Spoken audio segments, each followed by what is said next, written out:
We're in garden 2 doing the same thing. Panda says that she thinks she found a lizard. It has to leave the garden. What are we doing? Harvesting. It's watermelon number 4. Sorry you didn't get a picture of watermelon number 3. I gifted him this morning because I knew that just stuff, if I didn't give him today, he wasn't going to get given. You know, just how it is. It's all right. So watermelon 3 got gifted. This is watermelon 4. This is the largest of it, and you can see he's bigger than my hand. You know, even pinky to thumb. He goes across. It's a big watermelon. Tractor's going. I want it to run for about 30 minutes, get the engine warm. I've not run it in a while. That way it's just good for it before the freeze. What you doing, Pale Bears? What you doing? You want some mama's help? Okay, scoot back. Scoot back. Let mama get this off. Hang on.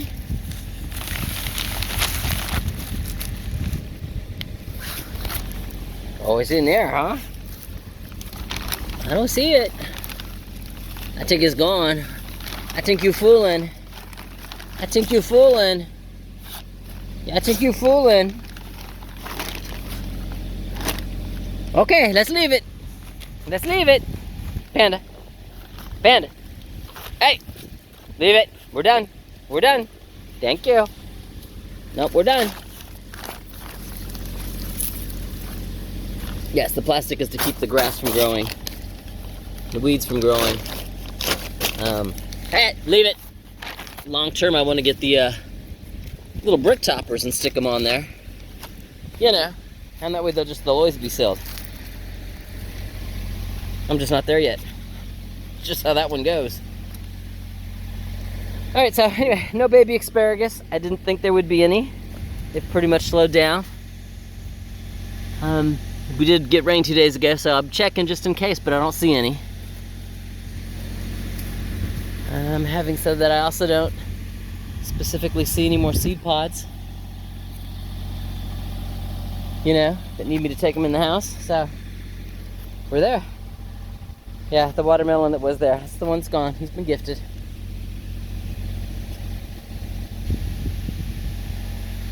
So you know how it is, just doing that extra look to make sure that one didn't grow somewhere that I didn't know about. You know, like this mouse melon. Yummy. Because some of the vines started to go into my strawberries. So, you know, walk through it real quick.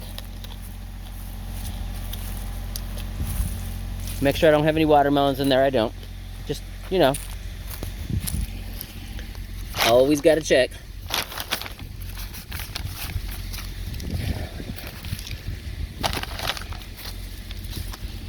Yeah, fixing logs, whole plastic in place. Yeah, the strawberries, I ain't even picking them because they're too bitter. You know? So they look awesome.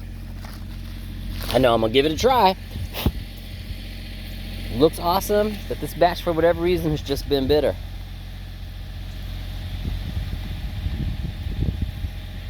And that one is no exception. It tastes like strawberry, but it's bitter. And I'm just, it becomes a waste of time for me. I'm not gonna cook with them. I'm not gonna make a jelly or a jam. I don't want all that sugar. I have enough already with other stuff.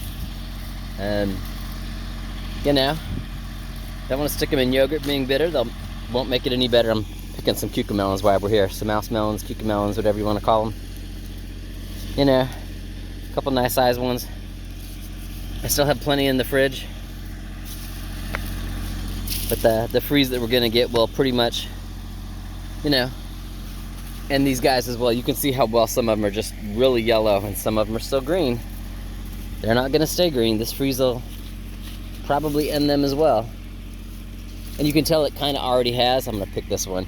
See how it's got that pear shape, skinny on top? Hey, so if I hold it correctly, skinny on top, fat on the bottom. Trying not to drop it. There we go, skinny on top, fat on the bottom. It means it's done, the plant's shutting it off. It too knows that it's like the tomatoes, it knows winter's coming. And it's trying to shut down production.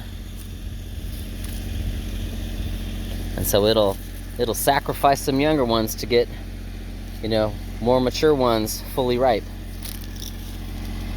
Again, you see the pear shapes, got skinnier on top, fatter on the bottom.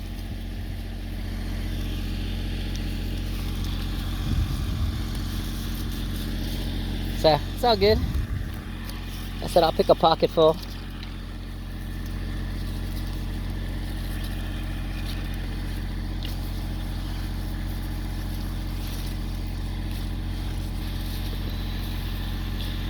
You know, that way I've got those last few. There's still plenty on here. Again, I still have plenty in the house. I got seeds, you know, I'm pickling some, seeing if I like them pickled. You know. Panda! Mama said leave it. Leave it! Panda! No, Mama said leave it. Alright, I'll talk to y'all later. I'm gonna go fix my plastic again. Shouldn't have taken it off for her, that was my fault. Y'all have a good day. So I talked to a friend of mine who raises these for a daycare center. And according to them, the blacker the chrysalis turns, the closer it is to hatching. So he's pretty dark. So he's not dead, he's alive. And hopefully he does not hatch during this freeze, and hopefully he's okay. You know? Let's hope. Now the other one down at the far end. Down there. There's my finger. There's my finger, yeah, down there. He's still quite green.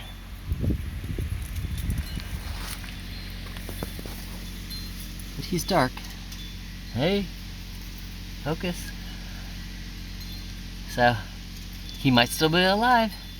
We'll watch, wait, and see. So now this height of the house, and I think that's why he chose this side. It's because it's warm. You get walking sticks.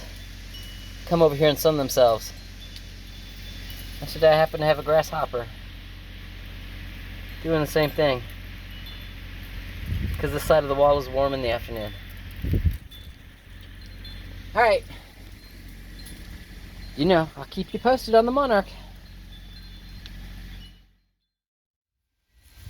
Alright, last try on my list of stuff to do today was check all my hoses. Undid the hose at the container. Again, it's freezing. The hose doesn't need to be attached. Undid the hose at the house. Went into the crawl space, checked my, and/or hooked up my hot wire. It keeps the pipe warm that the condensation line for the heater is on, so that doesn't freeze. So that's on and working fine. And then check the pump house. So I've been able to open it far enough. You can kind of see where the, you know, the grass moved back about 6 inches, and then that was as far as the door was going. So there's no wasp's nest inside. There are no snakes inside. That was enough for me to be able to look inside. But I got to clear out the grass. I got to move this out back far enough where one, I can get into it easy. Two, I can check my heat lamp and or the heat bulb and or the thermostat. It does its thing. It turns on when it gets to 35 and it shuts off at 55. So when we go down to 24, which is what they're predicting, and that's in town, that means I'm going down to 22, I don't lose water. So let me get to work and clear out the grass in front of here.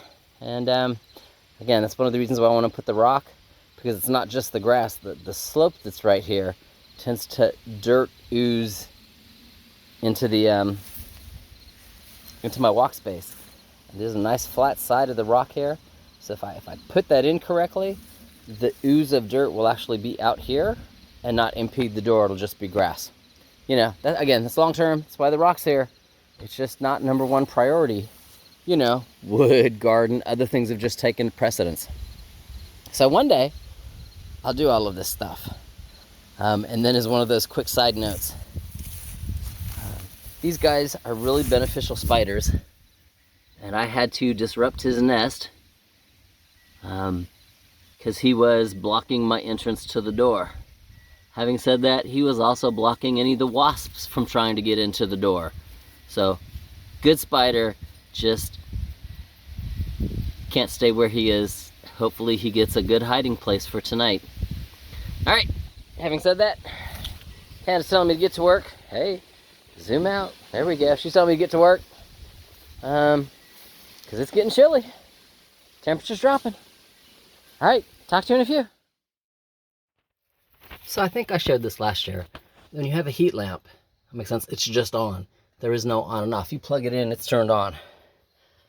So what I have is, it's a thermostat outlet. And you plug this outlet in, and then you plug the heat lamp into that outlet. When the little light up there, it's not on right now because it's not plugged in. If it is cold enough that the thermostat is activated, that red light comes on. Does that make sense? And that way you know that if this, if the red light here is on and the light bulb is not on, then your light bulb is burnt out. So it's pretty good. I like it. That way it's not on. I don't end up with a, a fire in the pump house. Because the heat lamp never gets hot enough to get hot. Does that make sense? And actually cause a fire. Like I said, higher than 55, this shuts off, and at 35, it turns on, and nothing freezes. All right, having said that, let me go on and get done. Talk to you in a few.